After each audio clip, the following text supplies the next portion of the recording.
இந்த பிறந்தநாள் வாழ்த்துக்கள் நீங்கள் தான் எனக்கு சொல்லுகிறீர்களே தவிர, எனக்கு என்னுடைய மகளை நான் பறிகொடுத்த காரணத்தினால் எனக்கு இந்த பிறந்தநாள் கொண்டாட்டம் இல்லை.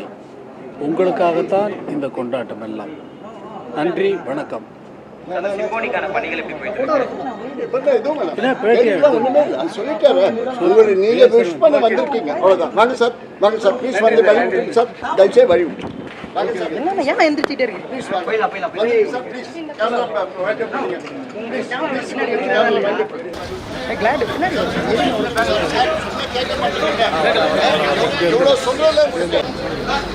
சரி, ஓகே ஓகே ஓகே.